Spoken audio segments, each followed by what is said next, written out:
In a wooded area by Ndola in Rhodesia, smoke rises from the wreckage of a United Nations plane, the Albertina. Its propellers are mangled. Its fuselage has been torn apart. It is 1961. Among the dead is Dag Hammarskjöld, Secretary General of the United Nations. Scattered nearby are the crew and passengers. Tragically, there would be no survivors.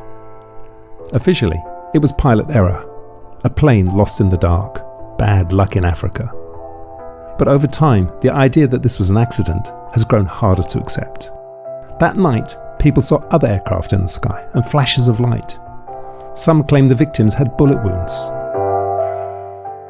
At the time, former US President Harry Truman said about Hammarskjöld, he was on the point of getting something done when they killed him. Notice that I said when they killed him. What did Truman mean? Who killed him? Why? Dag Hammarskjöld was a calm, principled Swede. He believed that newly independent nations had a right to peace and to be free from outside interference. By 1961, he was deeply involved in two contested regions, the Congo and Indonesia. In both, he backed self-determination, while former colonial powers and their allies worked behind the scenes to keep control. At the time of the crash, the Congo was in chaos. Independence from Belgium had brought turmoil. Belgian interests, Katangan separatists and the US were all trying to get control of the country's vast mineral wealth. Hammarskjöld took a clear stance. He backed the Congo's first elected Prime Minister, Patrice Lumumba. But to CIA Director Alan Dulles, Lumumba was a threat. A strong independent Congo was unacceptable. Lumumba might favour the Soviets. So, with CIA support, Lumumba was overthrown and murdered. 8 months after Lumumba's death, in September 1961, Hammarskjöld was flying to the Congo to negotiate a ceasefire. This put him on a collision course with those who preferred chaos to peace. The other thread to this story takes us to the vast archipelago of Indonesia. Here's a map showing its size in relation to the USA. For centuries, the region was dominated by the Dutch. In the 1930s, Alan Dulles, later CIA director, worked as a lawyer for Rockefeller oil interests. He helped secure access to Indonesia's huge oil reserves. After World War II, Indonesia gained independence under President Suharto. But the timing was bad. The Cold War was heating up, and Washington was fixated on communism. In the 1960s, only a few insiders, mostly in America, knew that Indonesia held some of the world's richest gold and copper deposits. US company Freeport Sulphur quietly secured rights to mine them. For example, Grasberg, high in the Papuan Mountains, would become the world's largest gold mine, just one of many sites to be exploited. President Sukarno was charismatic. He was fluent in 9 or 10 languages and a trained architect. He helped design Jakarta's vast sports stadium.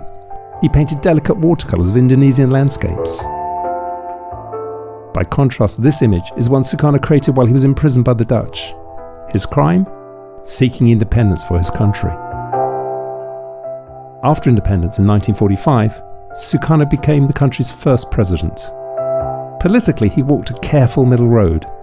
His policy of guided democracy aimed to unify a nation of 17,000 islands, hundreds of ethnicities, and many religions. Crucially, in his broad coalition, he included the PKI, the Indonesian Communist Party. The PKI consisted of poor rural farmers. They were more concerned with food than with ideology. The party had no real ties to Moscow or Beijing. But in Washington, the word communist was like a red rag to a bull. When John F. Kennedy became president in 1961, he offered a more friendly approach.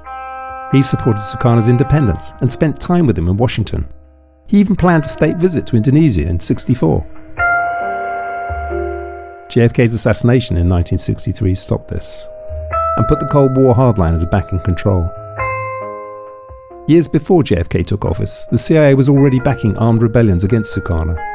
This was exposed in 1958 when CIA pilot Alan Pope was shot down and captured. After JFK's murder, the CIA stepped up the pressure and brought down Sukarno in 1965. He was replaced by General Suharto, a military strongman, someone aligned with the West. With Suharto in power, a brutal purge of the PKI began. The CIA supplied weapons and training. They also provided lists of PKI members, many of whom would be executed as a result. What followed was one of the worst mass killings of the 20th century. Between 500,000 and 3 million people were slaughtered. Most were poor farmers, accused of being communists with little or no evidence. It was genocide. Yet in the West, the horror was almost completely unknown. Suharto had sealed the country off. For years, Indonesia was a black hole of silence. This was fine with Washington. The communists were gone, business was good. Even today, the genocide is mostly unknown in the West.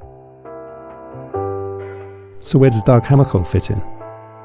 In 1961, while trying to contain the chaos in the Congo, Hammarskjöld was also grappling with tensions in Indonesia. After independence in 1945, the Dutch had refused to let go of West Papua. The West Papuans wanted freedom from the Dutch and from Indonesia. Violence erupted and threatened to escalate. Hammarskjöld proposed a compromise. The UN would administer the region temporarily while a peaceful solution could be negotiated. CIA chief Ndola saw things differently. Resource-rich nations couldn't be left to populist leaders like Lumumba or Suharto. Their push for independence was seen as siding with the Soviets.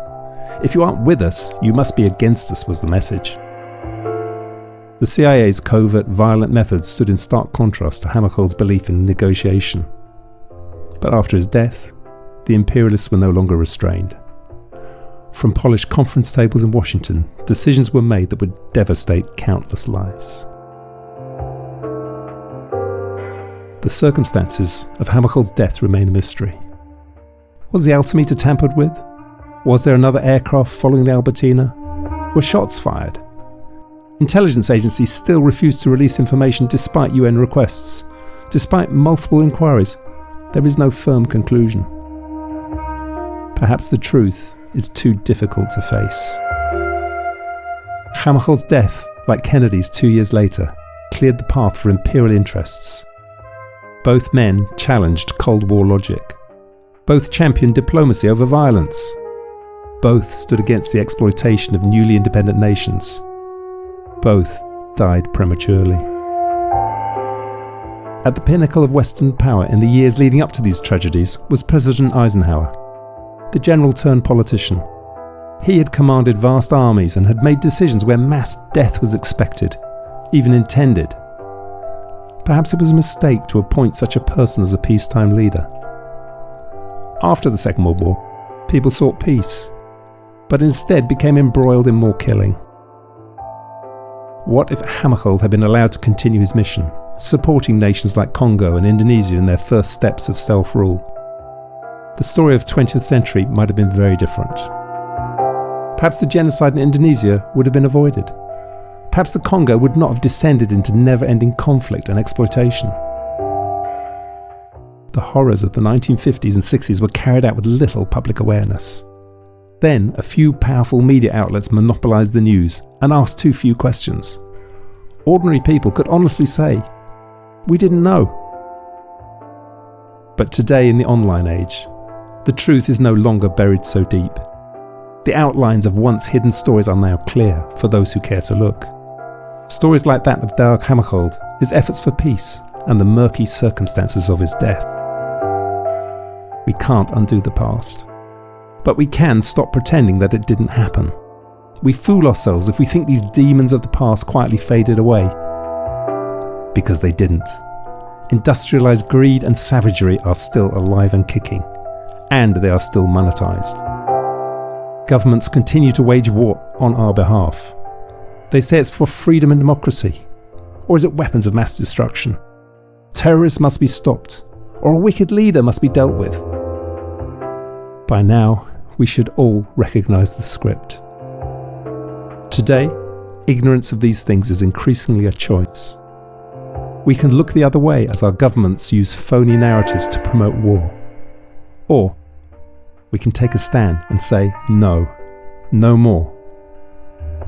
Not with our money, not with our blood, and not in our name.